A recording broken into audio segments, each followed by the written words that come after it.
Birthday से पहले ये गिफ्ट दिया जा सकता है, बड़ा गिफ्ट मोदी को।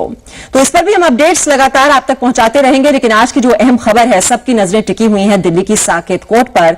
क्या सजा सुनाती है आज अदालत? दिल्ली के दरिंदों को आखिर कौन सी मिलेगी सजा? क्या ये उम्र कैद की सजा होगी या फिर इससे भी बड़ी सजा, फांसी की सजा? क्या सबक बनेगा ये फैसला?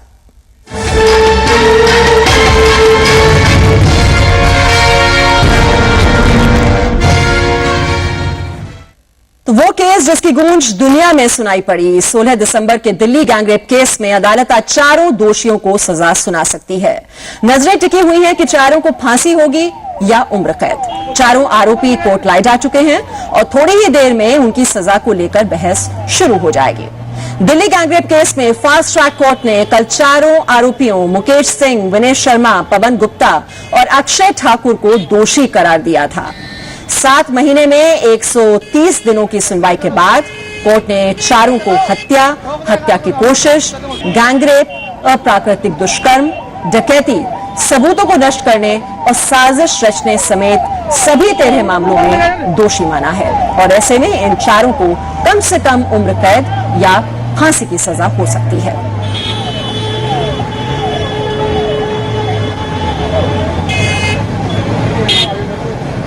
तो सभी की नजरें टिकी हुई हैं दिल्ली की साकेत कोर्ट पर, जहां पर सजा का ऐलान होगा। अभी दोनों पक्षों की ओर से दलीलें रखी जाएंगी। सजा क्या दी जाए इस पर बहस होगी और जो दोषियों के जो वकील हैं उनकी ओर से यह दलील दी गई थी कि राजनीतिक दबाव में, लोगों के दबाव में यह फैसला दिया गया है। धन, बल और बाहुबल उनके पास नहीं है और इसी वजह से यह फैसला आया और ऊपरी अदालत में वो इस फैसले के खिलाफ जाएंगे। लेकिन आज सजा का ऐलान होना है। क्या सजा दी जाती है, क्या नजीर बन पाएगा ये फैसला? क्योंकि ये जो केस है ये सिर्फ एक निर्भया से जुड़ा हुआ नहीं है। पूरी देश में महिलाओं की जो सुरक्षा का मुद्दा है वो सीधे सीधे इससे जुड़ता है।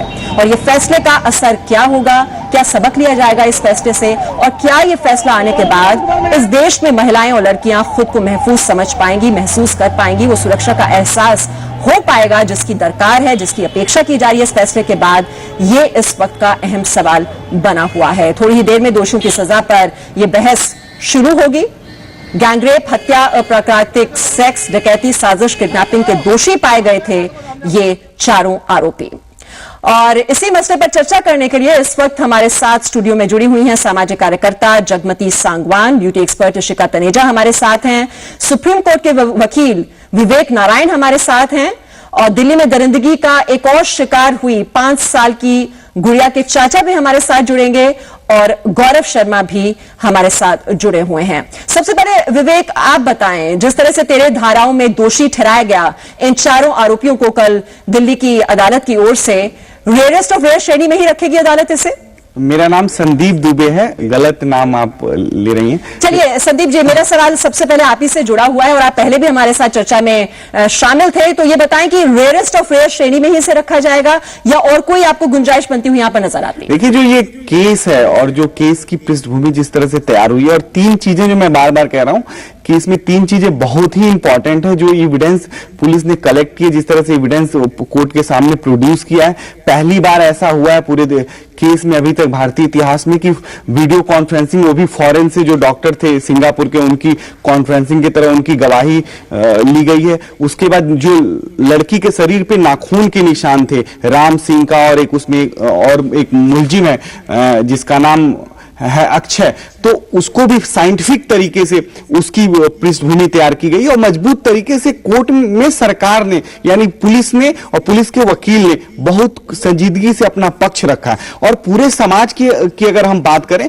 तो सामाजिक तौर पे पूरा समाज में जो गुस्सा है, जो उबाल है, उसको देखते हुए और ये दरिंदगी को देखते हुए मुझे लगता है कि ये rarest of the rare case की श्रेणी में है। तो आना चाहिए। जगमती जी भी हमारे साथ है। जगमती जी, जिसकी अपेक्षा की जा रही है कि अदालत ये बेंचमार्क आज सेट कर पाएगी?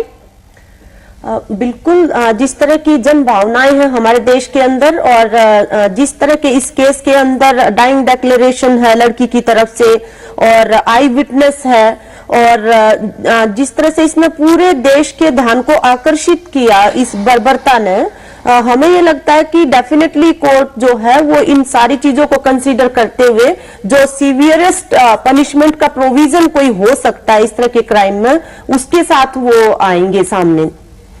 जी, ब्यूटी एक्सपर्ट इशिका तनेजा भी हमारे साथ हैं। इशिका, जो फांसी की मांग लगातार हो रही है, आपको लगता है इससे फर्क पड़ेगा और जो हालात हैं देश के महिलाओं के लिए वो बदलेंगे?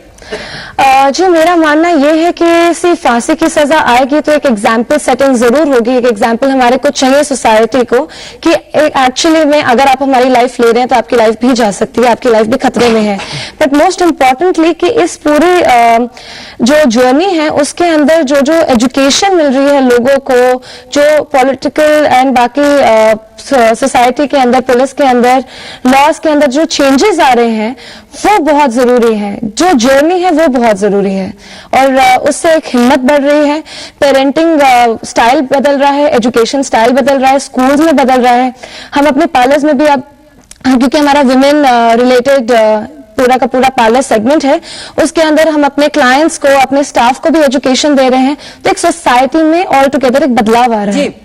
जी, और इसी तरह की दरिंदगी के शिकार गुड़िया भी हुई थी दिल्ली में और उनके चाचा इस वक्त हमारे साथ हैं। आपको क्या उम्मीदें हैं आज अदालत से और आज का दिन आप कितना महत्वपूर्ण मानते हैं? देखिए, आज का दिन काफी महत्वपूर्ण है और खास करके जो मांग है फांसी की, ये तो फांसी होनी ही चाहिए क्योंकि समाज के अंदर बहुत ही ज्यादा हो चुकी है, ये गंदगी बहुत फैल चुकी है। तो इसे मिटाने के लिए कोई ना कोई सैंपल तो आपको देना पड़ेगा। तो ठीक है, ये है शुरुआत, लेकिन ये कब तक रहेगी? अगर जिसका मीडिया में अगर बात नहीं आती है, मान लेते किसी का मीडिया में आ भी गई है, क्या उसका केस चल रहा है फास्ट ट्रैक या जो भी अदालत में चल रही है, क्या उसका सही चल रही है? सबसे बड़ी बात ये जो सामाजिक कार्य करता है और भी कई महत्वपूर्ण आपके मन में भी जहन में डर और आशंकाएं होंगी, और जब आप इन 4 आरोपियों को कल अदालत ने दोषी ठहरा दिया, आपके जो मन का डर था, आशंका था, वो अब कुछ कम हो पाई है क्या? देखिए, मन का आशंका कुछ कम तो हो रही है, लेकिन इसे सबसे बेहतर यही हो सकता है कि जो फांसी हो और लाइव टेलीकास्ट किया जाए इसकी, ताकि लोगों को देखे और इससे डरे कि हमारे ये ऐसा हो सकता है। अगर हम किसी के साथ ऐसा करेंगे तो बिल्कुल यानी कि फांसी पे चढ़ा दिया जाएगा। जी, तो पूरे देश में रोष है और गुस्सा है, और चाहे वो जो परिवार, जो पीड़ित पक्ष है, वो तो इस दर्द और पीड़ा को और भी ज्यादा समझ सकते हैं क्योंकि उन्होंने इस दर्द को जिया है, लेकिन जो बाकी लोग हैं उनमें भी ये बहुत ही भावना उमड़ रही है कि कुछ ना कुछ होना चाहिए, एक सख्त संदेश जाना चाहिए अपराधियों के बीच। और भोपाल से गौरव शर्मा भी इस वक्त हमारे साथ हैं। गौरव, भोपाल की आवाज क्या है? वहां के लोग क्या चाहते हैं? एक फांसी की सजा लगातार मांग की जा रही है कि सख्त संदेश जाना चाहिए, भोपाल के लोग भी यही कह रहे हैं?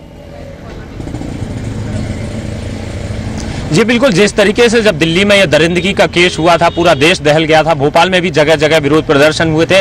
आज भोपाल में हम युवाओं के साथ हैं, उन्हीं से जानना चाहते हैं क्या लगता है आज फैसला आना है, क्या कौन सी सजा होनी चाहिए उन्हें? देखिए, उन्हें फांसी की सजा होनी चाहिए डायरेक्टली, क्योंकि मैं ये नहीं बोलती कि इससे लोगों की मानसिकता बदल जाएगी, लेकिन हाँ, लोगों में डर जरूर पैदा हो जाएगा। डर पैदा हो जाएगा, फांसी की मांग की कर रही हैं, आपका क्या कहना है? मेरे को नहीं लगता डर पैदा होना होता तो अभी इतना ब्रूटल एक्ट हुआ था, पूरे मीडिया में आया था। अगर होना होता तो तभी डर पैदा हो जाता। उनको लाइफ इम्प्रिजनमेंट होना चाहिए। रूल्स एंड रेगुलेशन इतने हार्ड होने चाहिए कि लोग ऐसा सोशल ब्रूटल एक्ट करने से पहले डरे। रूल्स के अलावा की अगर हम बात करें सामाजिक मानसिकता की, आपको क्या लगता है कि लोगों की सोच में बदलाव की जरूरत है? लोगों की सोच में बदलाव बहुत जरूरी है, और मुझे नहीं लगता कि लोगों की सोच में बदलाव सिर्फ फांसी दे देने से होगा। लोगों की सोच में बदलाव तब होगा कि जब हम अपने में बदलाव करें। जी बिल्कुल, तो जिस तरीके से आपने देखा कानून के इम्प्लीमेंटेशन की भी जरूरत है और साथ ही साथ लोगों की मानसिकता बदलने की भी जरूरत है। तो हम कह सकते हैं कि एक शुरुआत जरूर होगी। जो फैसला आता है इस केस में सबकी नजरें टिकी हुई हैं अदालत पर, क्या फैसला अदालत सुनाती है, लेकिन एक अच्छी शुरुआत इसे जरूर कहा जा सकता है कि हमने सही दिशा में एक कदम आगे बढ़ा दिया है। एक छोटा सा ब्रेक यहां पर ले रहे हैं, फौरन लौटते हैं।